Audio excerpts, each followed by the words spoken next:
Live 2, Shadow Treasurer Jim Chalmers talking about the government's tax cut plan and what Labor will do. Government's watch. This is a third-term government in its sixth year. Economic growth has slowed substantially.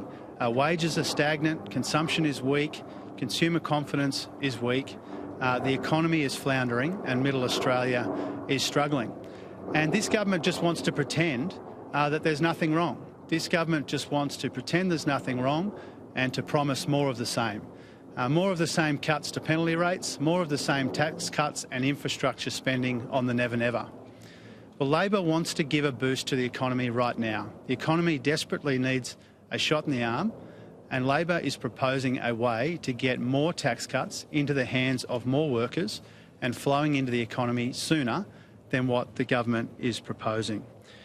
So what the Shadow Cabinet and then the caucus have agreed today is to support stages 1 and 2 of the government's tax package, but also to move amendments in the House and then in the Senate to bring forward part of stage 2 and also to take stage 3 out of the bills that are before the Parliament.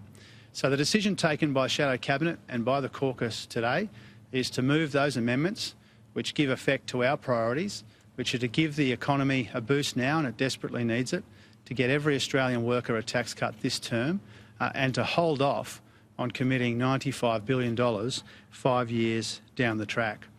Now, if the government votes against our amendments tomorrow night, they will be voting against every Australian worker getting a tax cut this term. If the government votes against our amendments, they will be saying that tax cuts in 5 years' time are more important than tax cuts which could start this week. The government should stop holding tax cuts this week hostage to tax cuts which wouldn't come in until 2024-25.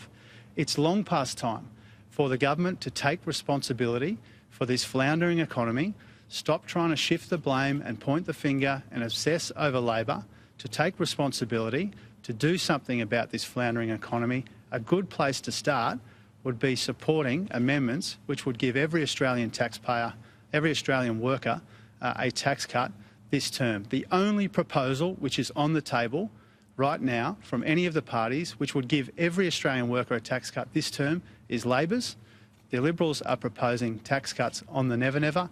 If we want to get serious about boosting this floundering economy, we need to do something about it, and Labor is proposing a constructive way forward. Mr. Chalmers, if those amendments... We'll go to David and then Eric. Will you block the entire package if you can in order to stop stage 2 taking effect? Look, we're going to put all of our effort into our amendments. If those amendments are unsuccessful, then we will consider our options at that point. When you say consider, they're not going to consider those amendments, so what's your position if they don't consider those amendments? Well, there's also the Senate, obviously, and we'll put effort into our position in the Senate, our amendments in the Senate. The crossbench has not announced their position on what will happen in the Senate as yet, so we will put all of our effort into our amendments, trying to get them up. If those amendments are unsuccessful, then we will have the usual discussions in the usual way at that point. It's important to remember, one more point, it's important to remember that the job that's given to the Shadow Cabinet and to the caucus of both the major parties is to consider the legislation before us and to determine a position on that legislation. Our position is to seek to amend it, to make it better, to improve it, to boost the economy now and to get more money into more workers' hands and circulating in the economy. Does that mean, sorry, Mr. Chalmers, that you will consider passing the package if those amendments fail? You've said you'd consider it. Will we be here next week asking if you will consider passing the package? Well, we've said for some time now that our efforts will go into moving and passing these amendments through the Senate. If they're unsuccessful, then we'll consider other alternatives at that point. And does that include passing it in full? It considers all of the alternatives are available to us if our amendments fail in the Senate. Would you have another caucus meeting before you went to that? Well, the Labor Party's processes are a matter for us. We would intend to at least bring the Shadow Cabinet back if our amendments were to fail, if that's possible. Sometimes that's not possible with the pace of the proceedings in the Senate, but that would be our intention, to have another discussion if our amendments fail, to come to a final position. It's entirely normal and entirely reasonable for either side of politics to come to a view on what's before them without necessarily wargaming out hypothetical situations after that. We'll be respectful of our usual processes. We'll do what we've been doing all along, which is to be considered about it, constructive about it, to do the right thing about the economy. We're worried that the government is doing an irresponsible thing here and committing such a large sum 5 years out. The responsible thing to do is to give tax cuts now to boost the economy, and what we're proposing gives effect to that. Senator Alliance has said that negotiating with Labor is a waste of time because you're not the government. So how on earth are you going to try to get through the crossbench? Well, they're not the only part of the crossbench. But then if it fails in the Senate, you Rosie. go back to the House. Rosie, and then you, Jen. Have you or will you speak to Jackie Lambie this week, and are you optimistic of getting her on side? Well, we intend to have conversations with right across the crossbench. Have you already spoken to Jackie this week? I haven't spoken to Jackie this week. The Senate colleagues are engaging with a range of crossbenchers. Just to Jen first, mate. Even if you get the numbers in the Senate, you'll go back to the House and fail your amendment. Yeah, it's another hypothetical, Jen. I mean, we will. No, they're the government with a majority in the lower house. It's not a hypothetical; it's a certainty because they have a majority in the lower. Jen's talking about after it goes to the Senate, and if it comes back, that's still a hypothetical, because we don't know what will happen to our amendments in the Senate yet. But even we know that they have a majority in the lower house. That we know their stated position. Yeah, but Jen, Jen is talking about the position after it comes back. That's what I'm talking about. You can re-ask your question if you like. Okay, if you get the numbers to pass your amendments in the Senate, it will go back to the House where it will be blocked again, and then the government will then put the original bill back to the Senate. So aren't you just playing games here? It's all going. Well, there's a couple of steps in between now and then, and the point that I've made repeatedly is that we've come to a position, an initial position on the bill. That's the position that I'll put into the House tomorrow night. We've agreed with the government to put it in earlier than it would otherwise be the case. We'll do that tomorrow night, and any of the decisions that flow after that are decisions for further discussion. Does anyone in caucus say this package should be passed now?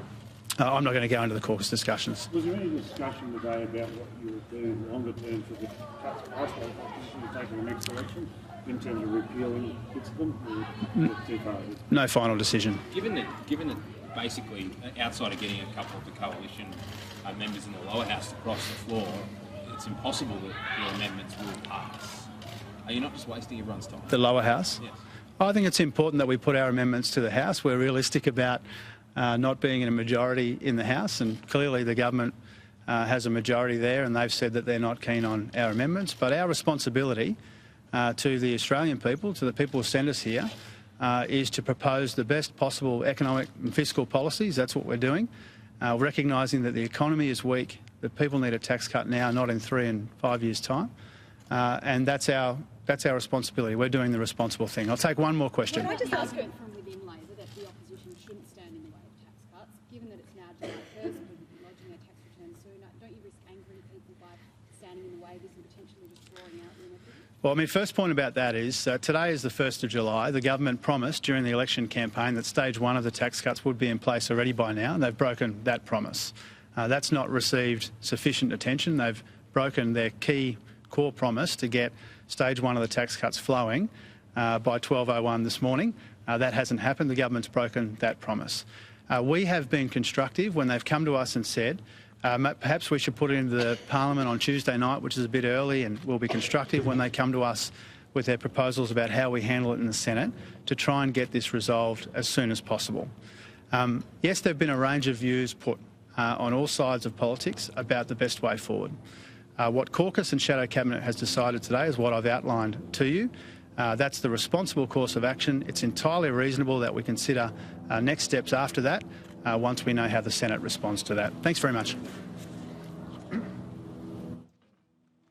Jim Chalmers, they're the Shadow Treasurer outlining Labor's position, and really nothing's changed today. Shadow Caucus and Caucus, I should say, in Shadow Cabinet meeting to decide what to do with the government's income tax cut plan, and they're still putting their own suggestion forward. Labor supporting phases 1 and 2, bringing forward phase 2 to get the economy going, it says, and delaying phase 3, so wanting to split this up.